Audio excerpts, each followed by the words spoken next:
নমস্কার, আমার নতুন আরেকটি ভিডিওতে তোমাদের সবাইকে স্বাগত জানাই। সজনে ফুল খাওয়া আমাদের শরীরের পক্ষে খুবই উপকারী, বিশেষ করে এই বসন্তকালে। কারণ বসন্তকালে নানা রকম রোগ ব্যাধি দেখা যায়, সেই সব রোগ প্রতিরোধের জন্যেই এই সজনে ফুল খাওয়া ভীষণ প্রয়োজন। সজনে ডাঁটা সারা বছর বাজারে কম বেশি পাওয়া গেলেও এই সজনে ফুল শুধুমাত্র বসন্তকালেই পাওয়া যায়। আজকে এই সজনে ফুলের বড়ার রেসিপি তোমাদের সাথে শেয়ার করব। তাহলে চলো দেখে নেওয়া যাক। এই বড়া বানানোর জন্য আমি মটর ডাল আগে থেকে ভিজিয়ে রেখেছিলাম। ভালোভাবে ভিজে গেলে এরপরে কয়েকটা কাঁচা লঙ্কা দিয়ে এটাকে মিক্সিতে পেস্ট করে নেব।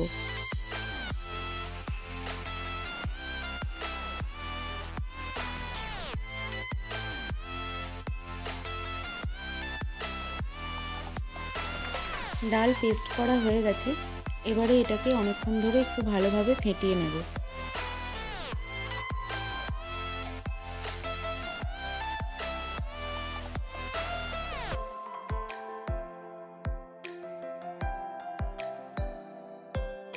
এরপরে এর মধ্যে দিয়ে দেব সামান্য কালো জিরে আর পরিমাণ মতো লবণ।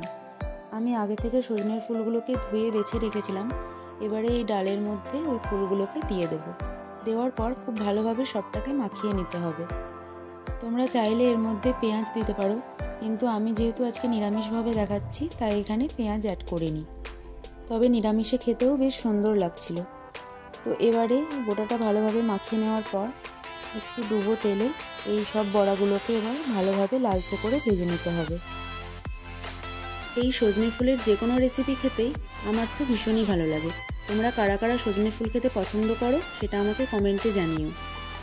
এরপরে তোমাদের সাথে একদিন সজনে ফুল ভাজার রেসিপি শেয়ার করব। ওটাও গরম ভাত দিয়ে খেতে ভীষণই ভালো লাগে।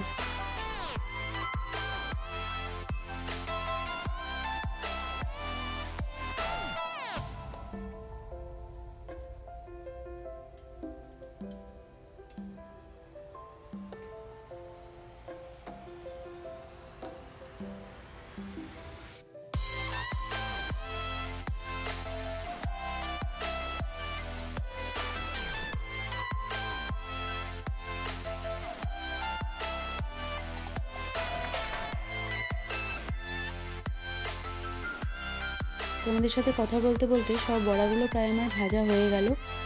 আজকে খুব সিম্পলভাবেই এই বড়ার রেসিপি তোমাদেরকে দেখানোর চেষ্টা করলাম। তোমাদের সবার কেমন লেগেছে সেটা আমাকে কমেন্টে অবশ্যই জানিও। আর যদি ভালো লেগে থাকে তাহলে একটা লাইক, কমেন্ট আর শেয়ার করে দিও। আর যদি এরকমই চটজলদি রেসিপি আরও দেখতে চাও তাহলে আমার চ্যানেলটিকে সাবস্ক্রাইব করে দিও। সকলে ভালো থেকো, সুস্থ থেকো। দেখা হচ্ছে পরের কোনো ভিডিওতে।